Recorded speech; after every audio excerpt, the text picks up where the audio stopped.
ಶ್ರೀ ಗುರುಭ್ಯೋ ನಮಃ. ಹರಿ ಓಂ ತತ್ಸತ್. ಕೆಲವರು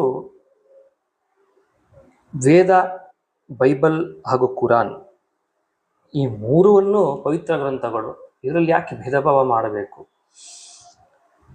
ಎಲ್ಲವೂ ಅವರವರ ಧರ್ಮಕ್ಕೆ ನೀಡಿರುವಂತಹ ಪ್ರಮಾಣ ಗ್ರಂಥಗಳು ಎಂಬ ಒಂದು ವಾದಗಳನ್ನು ಮಂಡಿಸ್ತಾ ಇರ್ತಾರೆ. ನೀವೆಲ್ಲ ಕೇಳಿರ್ಬೋದು ಟಿ ವಿಗಳಲ್ಲಿ. ಎಡಪಂಥೀಯರು ವೇದಗಳನ್ನೇ ಮಾತ್ರ ಯಾಕೆ ಪ್ರಮಾಣ ಅಂತೀರಿ, ಕುರಾನು ಪ್ರಮಾಣವೇ, ಬೈಬಲ್ಲು ಪ್ರಮಾಣವೇ, ಅದನ್ನು ಮಾತ್ರ ವೇದಗಳನ್ನು ಮಾತ್ರ ಯಾಕೆ ಮೇಲಿಟ್ಟು ನೋಡ್ತೀರಿ ನೀವು ಅನ್ನೋವಂಥ ವೇದವನ್ನೇ ಯಾಕೆ ಪ್ರಾಚೀನ ಗ್ರಂಥ ಎಂದು ಪರಿಗಣಿಸ್ತೀರಿ, ಇವು ಎಲ್ಲ ಪ್ರಾಚೀನತೆ ಇದೆ, ಇದಕ್ಕೂ ಎಲ್ಲ ಒಂದು ಶಿಷ್ಟಾಚಾರ ಇದೆ ಅಂತ ಸಾಕಷ್ಟು ಜನ ಸಾಕಷ್ಟು ರೀತಿಯಲ್ಲಿ ವಾದಗಳನ್ನು ಮಾಡ್ತಾರೆ. ಹಾಗಿದ್ರೆ ವೇದ, ಬೈಬಲ್, ಕುರಾನ್ ಇವುಗಳಲ್ಲಿ ಯಾವುದು ಪ್ರಮಾಣ ಅನ್ನೋ ಪ್ರಶ್ನೆ ಮೊದಲಾಗತ್ತೆ. ನೋಡಿ, ವೇದವು ಭಾರತೀಯ ವೈದಿಕ ದರ್ಶನಗಳ ಆಗಮಕ್ಕೆ ಮೂಲವಾದ ಗ್ರಂಥ. ಇದನ್ನು ಆಧರಿಸಿದ ಸಿದ್ಧಾಂತಗಳು ಮಾತ್ರ ಭಾರತದಲ್ಲಿ ನೆಲೆಯಾಗಿ ನಿಂತಿವೆ. ಇದಕ್ಕೆ ಕಾರಣ ವೇದಕ್ಕೆ ಇರುವಂತಹ ಪ್ರಾಮಾಣ್ಯವನ್ನು ಬೇರೆ ಬೇರೆ ಗ್ರಂಥಗಳಿಗೆ ಹೇಳಲು ಸಾಧ್ಯವಾಗದಿರುವುದು. ಯಾವುದೇ ವಾಕ್ಯವು ದೋಷಗಳಿಲ್ಲದಲ್ಲಿ ಅಪ್ರಮಾಣವೆನಿಸುತ್ತದೆ. ದೋಷಗಳೆಲ್ಲಿರ್ತದೋ ಆ ಗ್ರಂಥಗಳು ಅಪ್ರಮಾಣ ಅಂತಲೇ ಹೇಳಬೇಕು. ವಾಕ್ಯಗಳು ಅಪ್ರಮಾಣ ಆಗಲು ಏನು ಕಾರಣ ಅಂದರೆ, ನೋಡಿ, ಜಡವಾದ ವಾಕ್ಯಗಳಲ್ಲಿ ಸ್ವತಃ ದೋಷಗಳು ಇರುವುದಿಲ್ಲ. ಇನ್ನು ದೋಷಗಳು ಬರಲು ಹೇಗೆ ಸಾಧ್ಯ ಅಂತಂದರೆ, ದೋಷಗಳು ಯಾವಾಗ ಬರುತ್ತದೆ ಅಂತಂದರೆ, ಆ ವಾಕ್ಯಗಳನ್ನು ರಚಿಸುವ ಪುರುಷನಲ್ಲಿ ದೋಷಗಳಿದ್ದರೆ ಆ ದೋಷಗಳು ಬರ್ತದೆ. ವಾಕ್ಯ ರಚಿಸಿದ ಪುರುಷನಲ್ಲಿ ಏನೇನು ದೋಷ ಇರಲು ಸಾಧ್ಯ ಅಂದರೆ, ವಾಕ್ಯ ರಚನೆ ಮಾಡುವವನು ಅಜ್ಞಾನಿಯಾಗಿದ್ದಲ್ಲಿ, ಹಾಗೂ ಅವನು ಭ್ರಾಂತನಾಗಿದ್ದಲ್ಲಿ, ಅವನು ಮೋಸಗಾರನಾಗಿದ್ದಲ್ಲಿ, ಅವನಲ್ಲಿ ಇಂದ್ರಿಯಗಳ ದೋಷಗಳಿತ್ತು, ಸರಿಯಾಗಿ ಹೇಳುವ, ಕೇಳುವ, ಯೋಚಿಸುವ ಸಾಮರ್ಥ್ಯವಿಲ್ಲದಿದ್ದಲ್ಲಿ ಅವನ ವಾಕ್ಯಗಳು ಜ್ಞಾನವನ್ನು ಕೊಡೋದಿಲ್ಲ, ಜ್ಞಾನವನ್ನು ಹುಟ್ಟಿಸೋದಿಲ್ಲ, ಅಥವಾ ಯಥಾರ್ಥವಾದ ಜ್ಞಾನವನ್ನು ಹುಟ್ಟಿಸಬಹುದು. ಅಂತಹ ವಾಕ್ಯ ಪ್ರಮಾಣ ಅನಿಸೋದಿಲ್ಲ. ವೇದಗಳು ಅಪೌರುಷೇಯವಾದ ಕಾರಣ ಯಾವ ಪುರುಷನ ಮತಿಗೆ, ಅವನ ಬುದ್ಧಿಗೆ ತೋಚಿ ಬರೆದಿದ್ದ ಗ್ರಂಥ ಅಲ್ಲ ವೇದ. ಅದು ಅಪೌರುಷೇಯವಾದದ್ದು, ಯಾವ ಪುರುಷನು ಕೂತು ಮಾಡಿದ್ದ ಗ್ರಂಥ ಅಲ್ವೇ ಅಲ್ಲ. ಹಾಗಾಗಿ ಪುರುಷನ ಮಾತಿಗೆ ಅವಕಾಶವಿಲ್ಲದಿರುವುದರಿಂದ ವಾಕ್ಯಗಳಲ್ಲಿ ದೋಷಗಳಿರಲು ಸಾಧ್ಯವಿಲ್ಲ. ಹಾಗಾಗಿ ವೇದಗಳನ್ನು ಪ್ರಮಾಣ ಅಂತ ನಂಬಲಿಕ್ಕೆ ಇಷ್ಟು ಸಾಕು. ಇನ್ನು ಮುಂದೆ ಬೈಬಲ್ ಗ್ರಂಥವನ್ನು ನಾವು ತೆಗೆದುಕೊಂಡಾಗ, ಬೈಬಲ್ ಗ್ರಂಥವು ಅಪೌರುಷೇಯವಾದ ಗ್ರಂಥ ಅಲ್ಲ, ಅದು ಪೌರುಷೇಯವಾದ ಗ್ರಂಥ. ಹೇಗೆ ಅಂತಂದರೆ, ಈಗ ಜಗತ್ತಿನಲ್ಲಿ ವ್ಯಾಪಕವಾದಂಥ ಜನರು ಅನುಸರಿಸುವಂಥ ಗ್ರಂಥ ಬೈಬಲ್, ಅದು ಒಂದು ಪೌರುಷೇಯ ಅಂದರೆ ಒಬ್ಬ ಪುರುಷ ನಿರ್ಮಿತವಾದಂಥ ಗ್ರಂಥ. ಅವನು ಯೋಚಿಸಿ ಬರೆದಿರುವಂಥ ಒಂದು ಕೃತಿ, ಅವನ ವಿವೇಚನೆಗೆ, ಅವನ ಮತಿಗೆ ಏನು ಹೊಳೆದಿದೆ ಅದನ್ನು ಯೋಚಿಸಿ ಬರೆದಂಥ ಕೃತಿ ಬೈಬಲ್. ಈಗ ಉಪಲಬ್ಧವಿರುವಂಥ ಬೈಬಲ್ ಅದು ಆಂಗ್ಲ ಭಾಷೆಯಲ್ಲಿರುವಂಥ ಬೈಬಲ್, ಆದರೆ ಇದು ಮೂಲ ಬೈಬಲ್ ಅಲ್ಲ. ಸರಿಯಾಗಿ ಕೇಳಿಸ್ಕೊಳ್ಳಿ, ಮೂಲ ಬೈಬಲ್ ಅನ್ನೋದು ಮೊದಲು ಹೀಬ್ರು ಭಾಷೆಯಲ್ಲಿರುವಂಥ ಬೈಬಲ್. ಅದರ ಅನುವಾದಿತ ಕೃತಿ ಆಂಗ್ಲಕ್ಕೆ ಬಂದಿದೆ ಅಷ್ಟೇ. ಹೀಬ್ರು ಭಾಷೆಯಲ್ಲಿರುವ ಬೈಬಲ್ ಕೂಡ ಪ್ರಮಾಣ ಗ್ರಂಥ ಅಲ್ಲ, ಅದು ಒಂದು ಪುರುಷ ನಿರ್ಮಿತವಾದ ಗ್ರಂಥವೇ. ಅವರು ಕೂಡ ಅದನ್ನು ಹಾಗೆ ಇಸ್ರೇಲಿಯರು ಕೂಡ ಅದನ್ನು ಒಪ್ತಾರೆ. ಹೀಬ್ರು ಭಾಷೆಯಲ್ಲಿರುವ ಗ್ರಂಥವು ಒಬ್ಬ ಪುರುಷ ನಿರ್ಮಿತವಾದ ಗ್ರಂಥ ಅಂತ ಅವ್ರು ಒಪ್ತಾರೆ. ಇಸ್ರೇಲ್ ದೇಶದ ಜನರೇ ಬೈಬಲ್ನ ಹಳೆಯ ಒಡಂಬಡಿಕೆ ಅಂದರೆ ಓಲ್ಡ್ ಟೆಸ್ಟಮೆಂಟ್ ಅನ್ನ ರಚಿಸಿದ್ದೆಂದು ಅವರೇ ಹೇಳ್ತಾರೆ. ಓಲ್ಡ್ ಟೆಸ್ಟಮೆಂಟ್ ಇದ್ದಿದ್ದೇ ಹೀಬ್ರು ಭಾಷೆಯಲ್ಲಿ ಅಂತ ಇಸ್ರೇಲಿಗಳೇ ಒಪ್ತಾರೆ. ಅದರಲ್ಲಿರುವ ಕಲ್ಪನೆಗಳನ್ನು ಆಧರಿಸಿಯೇ ನಾವು ಮುಂದೆ ಈ ಆಂಗ್ಲ ಭಾಷೆಯಲ್ಲಿ ನ್ಯೂ ಟೆಸ್ಟಮೆಂಟ್ ಅನ್ನೋದೆಲ್ಲ ಬಂದಿದೆ. ಇನ್ನು ಜೊತೆಗೆ ಓಲ್ಡ್ ಟೆಸ್ಟಮೆಂಟ್ ವಿಷಯದಲ್ಲಿ ಅವರಲ್ಲೇ ಒಂದು ದೊಡ್ಡ ವಿವಾದ ಇದೆ. ಏನು ಹೀಬ್ರು ಭಾಷೆಯ ಒಂದು ಬೈಬಲ್ ಮೊದಲು ಏನು ಬಂತು, ಮೂಲ ಒಂದು ಗ್ರಂಥ, ಅದರಲ್ಲೇ ಅವರಿಗೆ ಸಾಕಷ್ಟು ವಿವಾದ ಇದೆ. ಇಂದು ಎಲ್ಲೆಡೆ ಹೆಚ್ಚು ಪ್ರಚಲಿತ ಇರುವುದು ಓಲ್ಡ್ ಟೆಸ್ಟಮೆಂಟ್ ಅಲ್ಲ, ನ್ಯೂ ಟೆಸ್ಟಮೆಂಟ್. ಅಂದರೆ ಹೀಬ್ರು ಭಾಷೆಯಲ್ಲಿರುವ ಬೈಬಲ್ ಈಗಾಗಲೇ ಹೊಟ್ಟೋಗಿದೆ, ಅದು ಎಲ್ಲೂ ಪ್ರಚಲಿತಲೇ ಇಲ್ಲ. ಓಲ್ಡ್ ಟೆಸ್ಟಮೆಂಟ್ ಅಂದರೆ ಅದು ಹೋಗಿ ನ್ಯೂ ಟೆಸ್ಟಮೆಂಟ್ ಅನ್ನೋ ಒಡಂಬಡಿಕೆ ಏನಿದೆ ಇದು ಮೂಲತಃ ಲ್ಯಾಟಿನ್ ಭಾಷೆಯಲ್ಲಿದೆ. ಹೀಬ್ರುವಿಂದ ಲ್ಯಾಟಿನ್ ಭಾಷೆಗೆ ಭಾಷಾಂತರ ಆಯಿತು. ಆಮೇಲೆ ತದನಂತರ ಇಂಗ್ಲಿಷ್ಗೆ ಅನುವಾದಿಸಲಾಯಿತು. ಲ್ಯಾಟಿನ್ ಭಾಷೆಯ ಕೃತಿಗೂ ಹೀಬ್ರು ಭಾಷೆಯ ಕೃತಿಯೇ ಮೂಲವಾಗಿದೆ ಅಂತ ಅವರೇ ಒಪ್ತಾರೆ. ಇವೆರಡರಲ್ಲಿ ಯಾವುದು ಮೂಲ ಗ್ರಂಥ ಅನ್ನುವುದರ ಒಂದು ವಿಚಾರವಾಗಿ ಹೀಬ್ರು ಭಾಷೆ ಮೂಲ ಗ್ರಂಥವೋ ಲ್ಯಾಟಿನ್ ಭಾಷೆ ಮೂಲ ಗ್ರಂಥವೋ ಇದ್ರ ಯಾವುದು ಮೂಲ ಗ್ರಂಥ ಯಾವುದು ಪ್ರಕ್ಷಿಪ್ತ ಅನ್ನುವ ವಿಷಯದಲ್ಲಿ ಅವರಲ್ಲೇ ವಿವಾದ ಇದೆ. ಯಹೂದಿಗಳ ಕ್ರಮ ಒಂದಾದರೆ, ಎಲ್ಲ ಯಹೂದಿಗಳನ್ನು ಅನುಸರಿಸುವ ಒಂದು ಕ್ರಮ ಆದರೆ ಅದರಲ್ಲಿ ಇನ್ನೂ 2 ಸಬ್ ಡಿವಿಷನ್ ಇದೆ. ಆ ಒಂದು ಕ್ರಿಶ್ಚಿಯಾನಿಟಿಯಲ್ಲಿ ಪ್ರಚಾರ್ಯ ಮತ್ತು ಪ್ರತಿಚಾರ್ಯ ಕ್ರಮ ಬೇರೆ ಇದೆ. ಅದರಲ್ಲಿ ಇನ್ನೂ 3 ವಿಧಾನ. ಕೆಲವರು ರೋಮನ್ ಕ್ಯಾಥೋಲಿಕ್ಸ್ ಅಂತ ಇದ್ದಾರೆ, ಕೆಲವರು ಪ್ರೊಟೆಸ್ಟೆಂಟ್ಸ್ ಅಂತಿದ್ದಾರೆ, ಇನ್ನು ಕೆಲವರು ಬಿಲೀವರ್ಸ್ ಅಂತಿದ್ದಾರೆ. ಇವರಲ್ಲಿ 3 ವಿಭಾಗ. ಇವರಲ್ಲೂ ಸಾಕಷ್ಟು ಒಬ್ಬರಲ್ಲೊಬ್ಬರು ವಿವಾದ ಇದೆ. ರೋಮನ್ ಕ್ಯಾಥೋಲಿಕ್ಸನ್ನ ಪ್ರೊಟೆಸ್ಟೆಂಟ್ಸ್ ಒಪ್ಪಲ್ಲ, ಪ್ರೊಟೆಸ್ಟೆಂಟ್ಸ್ನ ಬಿಲೀವರ್ಸ್ ಒಪ್ಪಲ್ಲ. ಬಿಲೀವರ್ಸು ಕ್ಯಾಥೋಲಿಕ್ಸ್ನೂ ಒಪ್ಪಲ್ಲ, ಪ್ರೊಟೆಸ್ಟೆಂಟ್ಸ್ನೂ ಒಪ್ಪಲ್ಲ. ಬಿಲೀವರ್ಸು ಇವರು ಏನು ಕ್ಯಾಥೋಲಿಕ್ಸು ಮತ್ತು ಪ್ರೊಟೆಸ್ಟೆಂಟ್ಸ್ ಏನು ಶಿಲುಬೆಯನ್ನು ಯೇಸುವನ್ನು ಪೂಜೆ ಮಾಡ್ತಾರೆ, ಬಿಲೀವರ್ಸ್ ಅದನ್ನು ಒಪ್ಪಲ್ಲ. ಅವರು ನಿರಾಕಾರವನ್ನು ಆಧರಿಸೋದ್ರಿಂದ, ಅವರು ಶಿಲುಬೆ ಒಂದು ಆಕಾರ ಇರೋದ್ರಿಂದ, ಜೀಸಸ್ ಒಂದು ಆಕಾರ ಇರೋದ್ರಿಂದ ಅವರು ಅದನ್ನು ಮಾಡೋದಿಲ್ಲ. ಬಿಲೀವರ್ಸು ಕೂಡ ನಿರಾಕಾರ ಪರಮಾತ್ಮನೇ ಪೂಜೆ ಇರೋದ್ರಿಂದ ಅವರಲ್ಲೇ ವಿವಾದಗಳಿದೆ. ಹೀಗೆ ಸರ್ವಸಮ್ಮತವಾದ ಭಾಗವೇ ಅವರಲ್ಲಿಲ್ಲ. ಆದ್ದರಿಂದ ಎಲ್ಲದರಲ್ಲೂ ಪ್ರಕ್ಷೇಪದ ಬಗ್ಗೆ ಶಂಕೆಯು ನಮಗೆ ಎದುರಾಗ್ತದೆ. ಇದು ಹೇಗೆ ಪ್ರಮಾಣ ಅಂತ. ಹೀಬ್ರು ಭಾಷೆಯಲ್ಲಿ ಅಥವಾ ಗ್ರೀಕ್ ಭಾಷೆಯಲ್ಲಿ ರಚಿಸಿರುವುದೇ ಮೂಲ ಗ್ರಂಥ ಎಂದು ನಿರ್ಣಯಿಸುವುದು ಇದರಿಂದ ಅಸಾಧ್ಯವಾಗಿದೆ.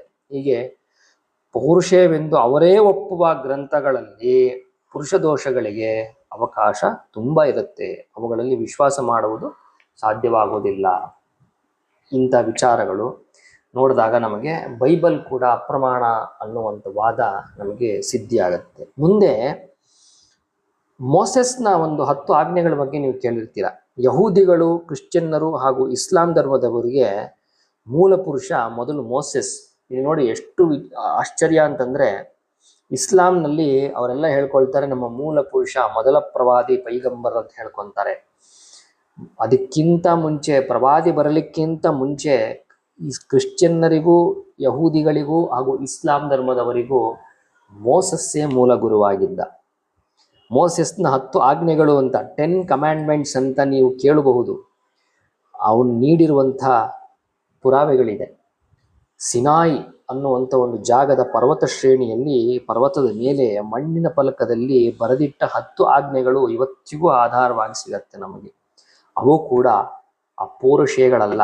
ಮೋಸೆಸ್ ಅನ್ನೋನು ದೇವರು ಕೊಟ್ಟಂಥ 10 ಆಜ್ಞೆಗಳು ಅನ್ನೋದನ್ನು ಅವನು ಅದನ್ನು ಹೇಳಿ ಬರ್ಕೊಂಡಿದ್ದಾನೆ ಅಷ್ಟೇ.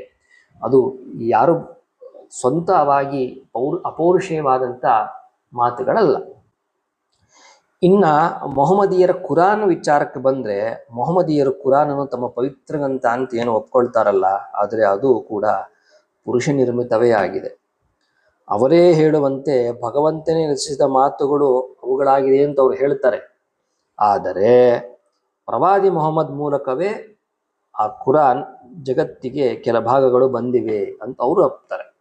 ಭಗವಂತನ ಮಾತೆಂದು ಅವರು ಒಪ್ಪಿದ ಮೇಲೆ ಪೌರುಷವೆನಿಸಿ ಅದರ ಬಗ್ಗೆ ವಿಶ್ವಾಸವು ಅಶಕ್ಯವಾಗ್ತದೆ. ಯಾಕೆ ಅಂತಂದರೆ ವೇದವಾದರೂ ಸ್ವತಃ ಈಶ್ವರನಿಂದಲೂ ವೇದಗಳು ನೋಡಿ, ವೇದಗಳು ಸ್ವತಃ ಈಶ್ವರನಿಂದಲೂ ರಚಿತವಾಗಿಲ್ಲ. ಬ್ರಹ್ಮ ಅನ್ನೋ ವಸ್ತುವನ್ನು ನಾವೇನು ಹೇಳ್ತೀವಿ, ಆ ಪರಬ್ರಹ್ಮನಿಂದಲೂ ವೇದಗಳು ರಚಿತವಾಗಿಲ್ಲ. ಆದ್ದರಿಂದ ಪುರುಷ ದೋಷಗಳಿಗೆ ಅವಕಾಶವಿಲ್ಲದೆ ವಿಶ್ವಾಸಕ್ಕೆ ಪಾತ್ರವಾಗಿದೆ. ಕುರಾನ್ ಇವ್ರು ಹೇಳೋದು ದೇವರ ಮಾತುಗಳು ಅಂತ ಹೇಳ್ತಾರೆ, ಆದರೆ ಅದನ್ನು ಬರೆದಿದ್ದು ದೇವರ ಮಾತುಗಳು ಅಂತ ಹೇಳಿ ಬರೆದಿದ್ದು ಮೊದಲನೇ ಪ್ರವಾದಿ ಪೈಗಂಬರ್. ಆದ್ದರಿಂದ ವಿಶ್ವಾಸಕ್ಕೆ ಅರ್ಹವಲ್ಲ. ಅವ್ರು ಹೇಳ್ತಾರೆ, ಕೆಲವು ವಾದಗಳನ್ನು ಅವ್ರು ಮಾಡ್ತಾರೆ. ಕುರಾನ್ ಕೂಡ ಅಪೌರುಷಯವೇ ಅಂತ ಹೇಳ್ತಾರೆ. ಹೇಗೆ ಅಂತಂದರೆ, ಈಗೊಂದು ಪ್ರಶ್ನೆ ಉದ್ಭವಿಸ್ತದೆ. ಅನಾದಿ ಕಾಲದಿಂದಿರುವ ವೇದಗಳನ್ನು ಮಧುಚಂದ ಋಷಿಗಳು ಮತ್ತು ಇತರೆ ಋಷಿಗಳು ತಮ್ಮ ತಪಸ್ಸಿನಿಂದ ಕಂಡುಕೊಳ್ತಾರೆ ಅಂತ ನೀವು ಹೇಳ್ತೀರಾ ಹಿಂದೂಗಳು. ಅದರಂತೆಯೇ ಕುರಾನ್ ಕೂಡ ಮೊಹಮ್ಮದನ ವಿವೇಚನೆಗೆ ತೋರಿರ್ಬೋದಲ್ಲ.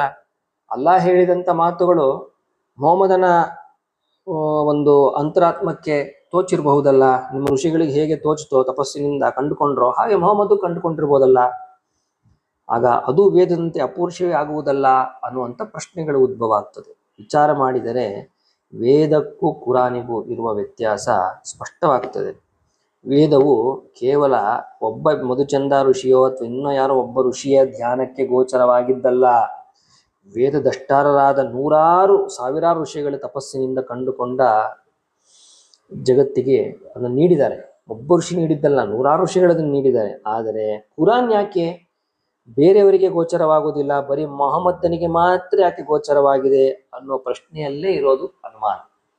ಮೊಹಮ್ಮದ್ ತಾನೊಬ್ಬನೇ ತಿಳಿಯಲು ಸಾಧ್ಯ, ಬೇರೆ ಯಾರಿಗೂ ಆ ವಚನಗಳು ಗೋಚರಿಸಿಲ್ಲ ಅಂತ ನೀವೆಲ್ಲ ಹೇಳಿದಾಗ ಅದನ್ನು ನಂಬೋದು ಹೇಗೆ?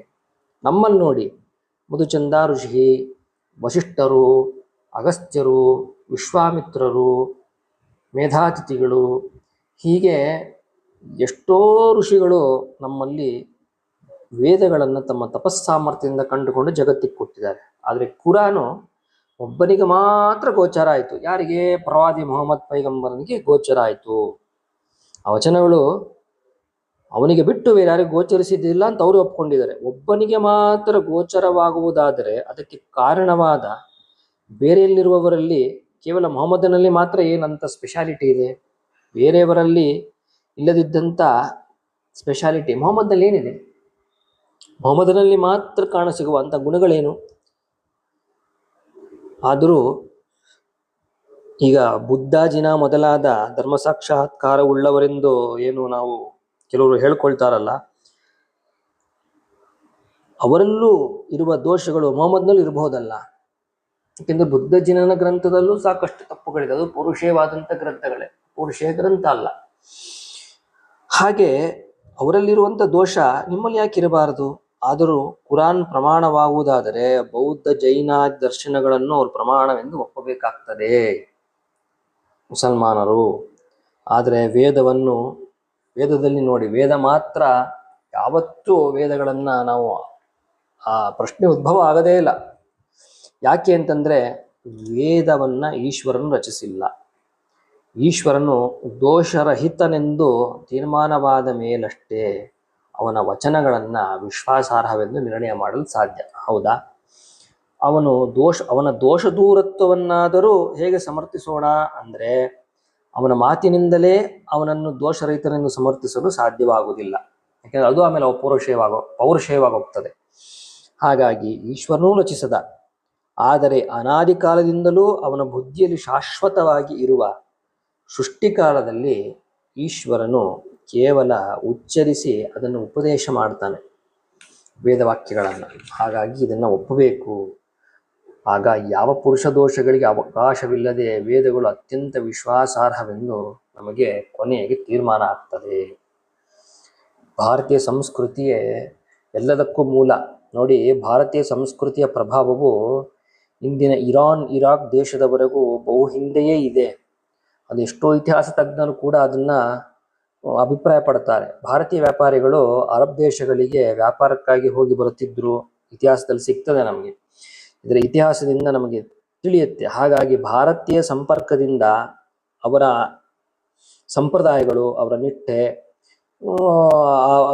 ಮತ್ತೆ ಅವರ ಸಂಪರ್ಕದಿಂದ ವೇದವನ್ನು ತಿಳಿದು ಅಲ್ಲಿನವರು ತಮ್ಮ ಗ್ರಂಥಗಳಲ್ಲಿ ವೇದದಂತೆ ಪವಿತ್ರವೆಂದು ಪ್ರಚಾರ ಮಾಡಿ ನಮ್ಮ ವೇದಗಳ ವಿಚಾರಗಳನ್ನು ಅವರ ಗ್ರಂಥಗಳಲ್ಲಿ ತಾವು ಅಳವಡಿಸ್ಕೊಂಡಿದ್ದಾರೆ. ಇದಕ್ಕೆ ಇನ್ನೊಂದು ಪುರಾವೆ ಹೇಳೋದಾದರೆ, ಪುರಾಣಗಳಲ್ಲಿ ಸಗರರಾಜನ ಕಥೆ ನೀವು ಕೇಳಿದ್ದೀರ. ಸಗರರಾಜ ಮೊದಲಾದವರು ದುಷ್ಟ ಕ್ಷತ್ರಿಯರಾಗಿದ್ದ ಶಕ, ಯವನ ಮೊದಲಾದವರ ಆಚಾರ, ವೇಷ, ಭೂಷಣ ಮೊದಲಾದವನ್ನ ಬಲವಂತವಾಗಿ ಬದಲಿಸಿದ್ರನ್ನ ನಾವು ಕೇಳ್ತೀವಿ. ಬಲವಂತ ಬದಲಿಸಿ ಅವರನ್ನು ಸರಿಪಡಿಸಿದ್ರು. ಹಾಗಾಗಿ ಅವರಿಗೆ ಕೆಲವರಿಗೆ ವೈದಿಕರ ವಿಷಯದಲ್ಲಿ ಸ್ವಲ್ಪ ಕೋಪ, ಪರಂಪರೆಯಿಂದ ಅವರಿಗೆ ಅಸಮಾಧಾನ ಬಂದಿರೋದು. ಬೈಬಲ್, ಕುರಾನ್ ಮೊದಲಾದವುಗಳು ನಿರೂಪಿಸಿರುವ ಒಬ್ಬನೇ ದೇವರು ಎನ್ನುವುದು ಕೂಡ ವೇದದಿಂದ ಸ್ವೀಕರಿಸಿದ ವಿಚಾರನೆ, ಸ್ವಂತಿಕೆ ಎಲ್ಲೂ ಇಲ್ಲ. ಭಾರತೀಯ ಸಂಸ್ಕೃತಿಯ ಪ್ರಾಚೀನತೆ ಮತ್ತು ಜಾಗತಿಕ ಧರ್ಮಗಳ ಮೇಲೆ ಅದರ ಪ್ರಭಾವ ಎಷ್ಟರ ಮಟ್ಟಿಗೆ ಇದೆ ಎನ್ನುವುದು ಇದರಿಂದಲೇ ನಮಗೆ ಸ್ಪಷ್ಟ ಪ್ರಮಾಣಗಳು ಸಿಗ್ತದೆ. ಅವರೇ ಒಪ್ಕೊಳ್ತಾರೆ, ಯೇಸು ಕ್ರಿಸ್ತ 10 ವರ್ಷ ಯಾರಿಗೂ ಕಾಣದೆ ತಲೆಮರೆಸಿಕೊಂಡು ಅವನು ದೇಶಾಂತರ ಹೋಗಿರ್ತಾನೆ. ಅವನು ಬಂದು ಕೆಲವೊಂದು ವಿಚಾರಗಳಲ್ಲಿ ಉಪನಿಷತ್ತು ವಾಕ್ಯಗಳನ್ನೇ ಆಧರಿಸಿಕೊಂಡು ಬೈಬಲ್ಗಳಲ್ಲಿ ಎಷ್ಟೋ ವಾಕ್ಯಗಳು ರಚನೆ ಆಗಿದೆ. ಹಾಗಾಗಿ ಎಲ್ಲವೂ ಬೈಬಲ್ ಆಗಲಿ ಕುರಾನ್ ಆಗಲಿ ಕೆಲವೊಂದು ವಿಚಾರಗಳನ್ನು ಅವರು ನಮ್ಮ ವೇದಗಳ ವಾಕ್ಯಗಳನ್ನೇ ಅದರ ಪ್ರಭಾವವನ್ನು ತೆಗೆದುಕೊಂಡು ಅವರ ಗ್ರಂಥಗಳಲ್ಲಿ ನಮೂದಿಸಿದ್ದಾರೆ. ಮತ್ತು ಇವತ್ತು ಅವರು ನಮ್ಮ ಗ್ರಂಥವೇ ಪ್ರಮಾಣ, ನಮ್ಮ ಗ್ರಂಥವೇ ಅಪೌರುಷೇಯ ಗ್ರಂಥ ಅಂತ ಹೇಳ್ಕೊಳ್ತಾರೆ. ಪೌರುಷೇಯವೋ ಅಪೌರುಷೇಯವೋ ಅಂತ ನಾವು ಹೇಳಬೇಕಾದರೆ ಇಷ್ಟೆಲ್ಲ ವಿಚಾರಗಳನ್ನ ನಾವು ಇಟ್ಟುಕೊಂಡು ಯಾವುದು ಪೌರುಷ ಯಾವುದು ಅಪೌರುಷ ಎನ್ನುವಂಥ ವಾದಕ್ಕೆ ವಿಚಾರಕ್ಕೆ ನಾವು ಅದರ ಪ್ರಮಾಣಕ್ಕೆ ನಾವು ಬರಬೇಕಾಗ್ತದೆ. ಇಷ್ಟೆಲ್ಲ ವಿಚಾರ ನೋಡಿದಾಗ ಭಾರತೀಯ ಸಂಸ್ಕೃತಿಯ ಆಧಾರ ಮೂಲ ಭಾರತಕ್ಕೆ ಅಷ್ಟೇ ಅಲ್ಲ, ಇಡೀ ಪ್ರಪಂಚದಲ್ಲಿ ಎಲ್ಲ ಸಂಸ್ಕೃತಿಯ ಹುಟ್ಟಿಗೂ ಮೂಲ ಆಧಾರವೇ ನಮ್ಮ ವೇದ ಗ್ರಂಥಗಳು ಅಂತ ನಮಗೆ ಸ್ಪಷ್ಟ ಆಗತ್ತೆ ಅಂತ ಹೇಳ್ತಾ ನನ್ನ ಮಾತುಗಳನ್ನು ಮುಗಿಸ್ತೀನಿ. ಶ್ರೀ ಕೃಷ್ಣಾರ್ಪಣಮಸ್ತು.